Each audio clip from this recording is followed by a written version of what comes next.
사무엘하 1장 10절과 11절과 12절 말씀, 우리 세 절 말씀을 함께 보겠습니다. 네, 우리가 참 10절 같이 함께 읽을까요? 10절입니다.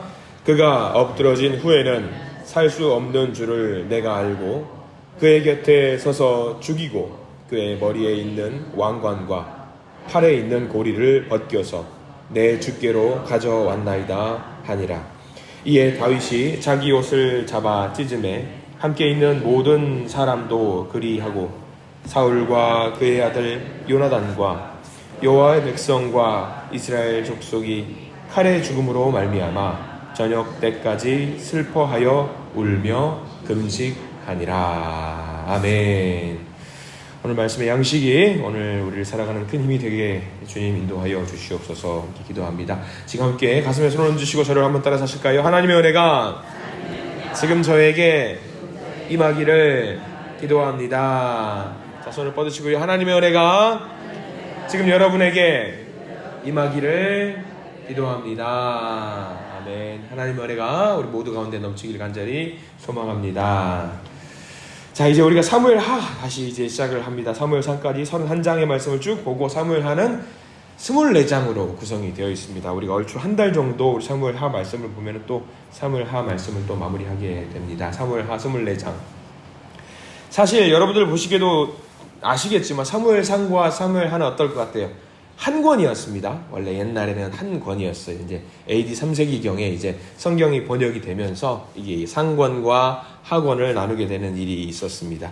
그 시작, 구별점이 되는 말씀이 1절인데요. 1절 말씀을 보면은 늘 우리가 봤던 성경의 패턴의 모습을 보게 됩니다. 1절이 이렇게 시작되죠. 사울이 죽은 후에로 시작됩니다. 사울이 죽은 후에 다윗이 아말렉 사람을 쳐 죽이고 돌아와 다윗이 시글락에서 이틀을 머물더니, 지금 다윗이 어디에 있죠? 여러분 아시겠죠? 아직도 블레셋 땅에 머물고 있습니다. 다만 이제 사울이 죽은 후에라고 해가지고 또 다른 역사가 시작되는 것을 우리가 성경 말씀을 통해서 알게 됩니다. 자, 사울이 죽은 후에 이스라엘 왕이 죽었습니다. 죽었다고 해서 이스라엘 역사가 끝난 것이 아닙니다.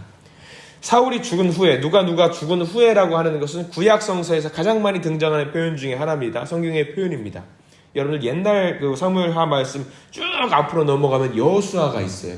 여호수아가 시작할 때는 누가 죽은 후에로 시작할까요?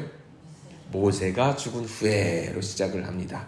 새로운 역사가 또 새로운 시작을 알리고 있는 건데, 이스라엘 백성들에게는 어떤 지도자가 죽었음으로 인해서 위기가 발생될 수 있지만 위기가 발생되지 않아요. 왜?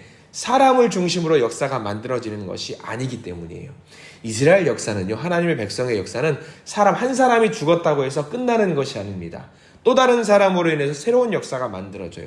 누가 그 역사를 주관하고 있다는 것을 보여주시는 거냐면, 사람이 아니라 하나님이 그 역사를 주관하고 있다는 것을 보여주는 것이 이스라엘 역사. 그래서 누가 죽은 후에라는 표현이 등장을 하지만 그게 큰 위기가 되지 않는다라는 것을 우리에게 알려주고 있습니다. 사람 중심이라고 한다면 이스라엘 백성들, 만약에 모세가 죽고 나서라고 한다면 그 기록이 없어져야 돼요. 그러나 그렇게 되지 않습니다. 하나 더 볼까요? 사사기 1장 1절 말씀 한번 상상해 보세요. 누가 죽은 후에로 시작될까요? 사사기 1장 1절 말씀은 여호수아가 죽은 후에로 시작합니다. 늘 이런 식이에요. 이스라엘 백성들은 새로운 사람이 옛날 사람이 죽고 나서 새로운 사람이 등장했다고 할지라도 비록 작은 혼란이 있을지언정 여전히 여호와 하나님께서는 이스라엘 백성들을 지키고 있다라는 것을 보여주는 것이 사무엘하 1장 1절 말씀입니다. 그러니까 사울이 죽었다고 해서 우리가 동요하거나 그럴 필요가 없어요. 왜? 하나님이 여전히 이스라엘 백성들을 돌보고 있으시기 때문입니다. 우리도 마찬가지예요. 우리도 하나님의 백성입니다. 하나님의 역사 가운데 우리 살고 있어요. 그럼 여전히 우리를 누가 주관하고 있다? 하나님께서 우리를 주관하고 살피고 있다는 것을 매일의 삶 속에서 고백하시고 나의 삶의 간증으로 만들어내시기를 부탁을 드립니다. 이거를 짧게 한번 이야기해 볼게요. 하루가 끝났어요. 또 다른 하루가 시작됐어요. 누가 오늘 하루를 우리를 주관하고 있는 겁니까? 하나님께서 오늘 하루를 주관하고 있는 겁니다. 특별히 기도로서 하루를 시작하는 모든 분들에게는 하나님께서 여전히 내가 너의 기도에 귀를 기울이고 있다라는 것을 믿으시고 오늘 하루를 시작하시는 저와 여러분들 되시기를 부탁을 드립니다. 자, 사무엘하 1장이 시작이 됩니다. 자, 사울이 죽었으니까 본격적으로 누구의 역사가 시작이 되는 것일까요? 이제는 본격적으로 다윗이 주인공으로 등장을 하게 됩니다. 사울이 죽은 후에 이제 시글락에서 아말렉 사람을 치고 이틀 동안 다윗이 머물렀는데요. 사무엘 역시 문학적으로 대조되는 표현이 등장을 합니다. 사울이 블레셋과의 전투에서 패배하고 죽게 됩니다. 그런데 이와 대조되는 표현이 등장을 하죠. 오히려 다윗은 아말렉과의 전투에서 크게 이겼다. 사울은 죽었고 패배했고 다윗은 이겼고 승리했다라는 것이 대조되면서 이제 이 다윗이 이제 본격적으로 위로 등장을 하게 되는 표현이 등장을 하는 거죠. 패전과 승전이 엇갈리는 내용이 기록되어 있습니다. 하나님을 떠난 왕과 하나님이 택하신 왕의 앞날을 보여주는 장면인데 이겼으니까 당연히 기뻐해야 될 텐데 사무엘하 1장 말씀은 승리의 표현이 등장을 하지 않아요. 하나도 등장하지 않습니다. 오히려 1장 말씀을 보면은 굉장히 슬퍼집니다. 굉장히 우울해지고요. 내가 마치 이스라엘 백성, 실제적으로 육으로는, 우리의 육체로는 이스라엘 백성들이 아님에도 불구하고 이 1장을 쭉 읽다 보면은 굉장히 슬퍼져요. 내가 마치 이스라엘 백성들이 된 것처럼 슬퍼집니다. 2절 말씀을 통해서 한 명이 등장을 해요. 청년의 한 명이 등장하는데 2절 말씀을 같이 한번 읽어볼까요? 사무엘하 1장 2절 말씀을 함께 읽어봅니다. 시작. 사흘째 되는 날에 한 사람이 사울의 진영에서 나왔는데 그의 옷은 찢어졌고 머리에는 흙이 있더라. 그가 다윗에게 나와 땅에 엎드려 절하매. 자, 여기 옷이 찢어지고 머리에 흙이 있더라 라는 것은 애도의 표현을 말합니다. 이때 당시 이스라엘 백성들, 구약 성서에 있는 사람들은 걸핏하면 뭘 하죠? 슬픈 일이 있으면 걸핏하면 옷을 자꾸 찢어요. 옷을 찢고 있는 이 사람들의 습관이 있어요. 애도할 때, 슬플 때 옷을 찢고 머리에 뭘 뿌리죠? 재를 뿌리는 그 표현이 있어요. 굉장히 슬프다라는 것을 말합니다. 이 청년이 잘은 모르겠지만 뭔가 슬픈 일이 있는 것을 표현하면서 다윗에게 등장을 합니다. 그러면서 말을 하는 게 있어요. 4절 제일 끝부분에 보면은 이런 표현이 등장합니다. 사울과 그의 아들 요나단도 죽었나이다 하는지라. 자, 이 소식이 다윗에게는 어떤 이야기처럼 들리냐면 마치 자기 자기 아버지가 죽은 것 이상으로 슬픈 거예요. 너무 슬픈 거예요. 패배의 소식을 한 사람이 전령이 돼서 전해주고 있습니다. 다윗이시여, 우리가 졌습니다. 이스라엘이 졌습니다. 사울도 죽고 요나단도 죽었습니다. 근데 이 사람의 말을 잘 들어봐야 돼요. 이 사람의 톤이 우리가 졌습니다. 애도의 표현을 하긴 하지만 이 사람이 굳이 다윗에게 와서 이 표현을 하는 이유가 있습니다. 이유가 있어요. 여러분들은 아시겠지만 이 말 속에는 어떤 의미가 담겨 있냐면 순수하게 애도의 표현을 하는 것이 아니라 마치 이렇게 말하는 거예요. 당신을 그렇게 따라다니던 원수가 죽었습니다. 기뻐하십시오. 그리고 그 아들 중에 왕이 될 가장 유력한 사람 요나단도 죽었습니다. 기뻐하십시오. 이 사람 번지수를 잘못 찾은 거죠. 왜? 요나단은 어떤 사람이지요? 다윗과 목숨을 같이 하기로 한 친구예요. 자, 이 상황을 세상적인 사람이었다면 이 소식을 듣고 당연히 기뻐했겠죠. 이제 내가 드디어 왕이 될 순번이 됐구나. 근데 이 사람은 다윗을 제대로 알았다 몰랐다? 몰랐던 거예요. 몰랐습니다. 그리고 다윗과 함께 했던 600명 용사들은 어떻습니까? 이 소식을 듣고 어떻게 표현한 줄 아세요? 11절과 12절 말씀, 우리가 읽었던 표현입니다. 우리가 읽었던 말씀인데 사무엘하 1장 11절과 12절 말씀. 자, 다시 한번 읽어보겠습니다. 시작. 이에 다윗이 자기 옷을 잡아 찢으매 함께 있는 모든 사람도 그리하고, 저 거기 밑줄 한번 그으십시오. 함께 있는 모든 사람, 600명의 전사를 말합니다. 함께 있는 모든 사람도 그리하고. 자, 12절 계속 읽을게요. 사울과 그의 아들 요나단과 여호와의 백성과 이스라엘 족속이 칼의 죽음으로 말미암아 저녁 때까지 슬퍼하여 울며 금식하니라. 다윗의 방식입니다. 다윗의 방식. 사울은요, 하나님께서 세우신 사람입니다. 하나님께서 세우신 사람이기 때문에 하나님의 사람이에요. 할례받지 아니한 사람들에 의해서 죽게 되었다고 생각을 하니까 다윗의 입장에서는 이거는 대성통곡할 노릇인 거예요. 다윗이 사울을 잡을 기회가 숱하게 있었지만 600명의 용사들도 같이 있었지만 그렇게 하지 않았어요. 다윗과 함께한 모든 사람들이 알고 있었습니다. 이것은 하나님의 방식이 아니었기 때문에 이래서는 안 된다는 것을 인정했습니다. 그런데 지금 이스라엘 진영에서 온 청년이 사울의 죽음에 대해서 말을 하고 있습니다. 죽었습니다. 드디어 죽었고 이제 다윗이시여 당신이 왕이 될 수 있는 순번이 되었습니다. 그런데 오히려 이 사람들이 옷을 다 찢고 머리에 재를 뿌려가면서 이건 아닌데 라고 하는 거예요. 이 청년은 당황했을 겁니다. 이상한데? 이게 왜 이러지? 이 소식을 전해주었으면 다윗이 기뻐해야 되는 거 아닌가? 왜 저렇게 슬퍼하지? 여기 있는 사람들 모두 다 왜 슬퍼하지? 왜 슬퍼하지? 이러고 있었습니다. 왜? 다윗을 몰랐으니까요. 그래서 다윗이 물어봅니다. 너는 사울과 그의 아들 요나단이 죽은 것을 어떻게 알고 있냐? 다급하게 물어보죠. 자, 6절 말씀이 나오는데 6절 말씀에 이 친구가 이제 거짓말을 했다라는 것이 드러납니다. 자, 6절 말씀 제가 한번 읽어드릴 텐데요. 자, 어디에 밑줄을 그어야 될지 알려드리겠습니다. 6절 그에게 알리는 청년이 이르되 내가 우연히 길보아 산에 올라가 보니 사울이 자기 창에 기대고 병거와 기병은 그를 급히 따르는데 라고 나와 있어요. 자, 어디 밑줄을 그어야 될까요? 이 청년이 어디서 거짓말을 하고 있는 걸까요?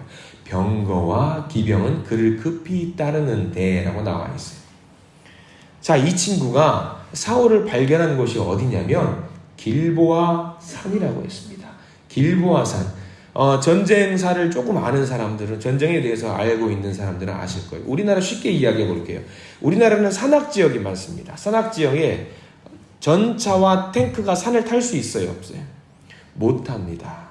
경사가 져 있거나 하면은 쉽게 올라가기가 힘들어요. 기동력이 떨어지기 때문이죠. 마찬가지로 이때 당시 병거와 기병은 하나의 탱크를 말하거든요. 길보아 산에서 사울을 발견했다. 병거와 기병이 따랐다. 못 따랍니다. 보병전으로 뛰어가야 돼요, 이때는. 그러니까 이 친구가 산을 병거와 기병이 탈 수 있다고 말했던 것은 거짓말이에요. 다윗은 전사입니다. 전사예요. 군대 장관이에요. 그럼 전략적으로 병거와 기병이 산에 있었다고? 이건 이상한 거예요. 말이 안 되는 거예요. 야, 이 친구가 거짓말을 하고 있다는 것이 드러나는 순간이죠. 근데 중요한 건 이 친구 손에 뭘 들고 왔어요? 명확하게 뭘 들고 왔냐면 왕관과 팔찌를 들고 왔어요. 이 친구가 거짓말을 하고 있고 사울의 어떤 유품이 될 수 있는 물건을 갖고 왔다? 이 친구가 사울의 죽음과 직접적인 연관이 있구나라는 것을 알게 되는 거지요. 이 청년은 해서는 안 될 말을 했어요. 사울의 죽음과 연관이 있었다라는 것을 말하면 안 됐습니다. 이 친구가 이제 왕관과 팔찌를 가져온 것은요, 그걸 말하는 거예요. 이제 나는 전리품을 가져왔습니다. 두려워하지 마시고 이 왕관과 팔찌를 쓰시고 왕이 되십시오. 그러면 다윗은 이렇게 말했을까요? 잘했다, 이거 훌륭하다. 그렇게 말했을까요? 저놈을 잡아라. 저놈을 잡아라. 저놈이 실제로 그러지 않을지 알 수는 없어요. 성경에 안 나왔으니까. 다만 저 사람이 하나님의 사람을, 하나님의 권위를 짓밟았다라고 오해를 할 수 있는 장면인 거죠. 그리고 이 사람을 잡습니다. 하나님의 권위를 존중한 다윗. 어떻게 해서든 사울은요, 하나님의 사람이었어요. 하나님의 사람은 하나님이 하시는 거예요. 그렇기 때문에 다윗도 할 수 있었음에도 불구하고 건드리지 못했던 거죠. 다윗의 입장에서는 그것이 가슴 아픈 거예요. 사울이 죽은 게 가슴 아픈 게 아니라 하나님의 권위에 도전을 해서 하나님의 도전을 한 사람이 있었다는 것이 가슴이 아팠다는 거예요. 해서는 안 될 일이 일어나는 거죠. 감히 다윗은 하나님의 사람이고요, 뼛속까지 하나님의 사람입니다. 더 나아가서 요나단의 죽음을 들었잖아요. 얼마나 슬플까요? 얼마나 슬플까요? 생명을 같이 하기로 한 친구 요나단이 죽었고요, 저녁까지 슬퍼하면서 금식했습니다. 다윗의 마음에는요, 자신의 욕심이 먼저가 아니었습니다. 하나님의 나라를 먼저 생각했습니다. 하나님의 나라를 생각했어요. 하나님의 백성입니다. 다윗이 무엇보다 소중하게 여겼던 것은요, 하나님의 통치고요, 하나님의 나라고요, 하나님의 권위였습니다. 자기의 통치와 자기의 나라와 자기의 권위가 아니었습니다. 내가 다스리는 나라가 그게 중요한 게 아니었어요. 하나님의 나라가 무엇보다 중요한 것이었습니다. 오로지 하나님, 오로지 하나님이었습니다. 자, 우리에게 하나님의 나라는 어떤 의미일까요? 우리도 하나님의 백성, 하나님 나라의 백성이라고 우리는 고백합니다. 하나님의 나라는 어떤 의미일까? 우리가 말로만 하나님께 내 삶의 주인이라고 고백을 하면서 나는 하나님의 나라의 백성이라고 고백하면서 그 주권을 하나님께 드리지 않고 여전히 내가 그 주권을 운용하고 있을 때가 많습니다. 우리는 주님의 백성입니다. 그러면은요, 우리의 역사, 우리의 삶을 주님께서 주관하시도록 주님께 모든 것을 맡기시기를 바랍니다. 다윗이 모든 것을 맡겼을 때에 다윗을 세워주시고 다윗을 일으켜주셨던 것을 하나님이 직접 주관하셨던 것처럼 우리의 삶을 주님께 맡길 때에 주님은 우리의 삶을 인도하실 것입니다. 자, 오늘 하루를 시작합니다. 오늘 하루의 삶 속에서 진정한 주인 되신 주님의 통치를 마음껏 누리시는 저와 여러분들 되시기를 간절히 부탁을 드립니다. 다윗이 했던 것처럼 모든 것을 하나님께 맡기세요. 나의 통치, 나의 명예, 나의 권세 다 내려놓으시고 그 모든 것을 하나님께 올려드리십시오. 바로 그럴 때에 하나님은 우리를 반드시 인도하시고 선하고 아름다운 길로 우리를 주관하여 주실 줄 믿습니다. 그 복을 마음껏 누리실 수 있는 저와 여러분들 되시기를 간절히 축원합니다. 기도하겠습니다. 주님, 우리의 마음을 아프게 했던 이 모든 상황들을 우리가 보게 됩니다. 다윗을 내내 쫓고 있었던 사울, 그러나 그 역시 하나님의 사람이었습니다. 다윗은 하나님의 권위를 존중했기 때문에 사울을 계속 가만히 둘 수밖에 없었습니다. 그만큼 하나님의 통치와 하나님의 권위가 얼마나 소중한지 다윗은 알고 있었습니다. 주님, 우리도 하나님의 백성입니다. 간절히 원합니다. 우리도 하나님의 통치를 맛볼 수 있도록 저희들을 인도하여 주시옵소서. 오늘 하루의 삶을 통해서 주님 역사 주관하여 주시고 저를 통하여서 하나님의 역사가 만들어질 수 있는, 하나님의 나라가 만들어질 수 있는 소중한 그 길 가운데 주님의 영광을 마음껏 누릴 수 있는, 느낄 수 있는 오늘 하루의 삶이 될 수 있도록 저희들을 인도하여 주시옵소서. 우리가 아픔 속에 있을 때가 많습니다. 고통 속에 있을 때도 많습니다. 그러나 그 모든 과정이 주님이 우리를 만들어 가시는 과정임을 깨닫고 주님께 모든 것을 맡기고 화평할 수 있도록 저희들을 인도하여 주시옵소서. 오늘 하루 진정한 하나님의 평화를 우리가 느낄 수 있도록 도와주시길 원합니다. 예수 그리스도 이름으로 간절히 기도드립니다. 아멘.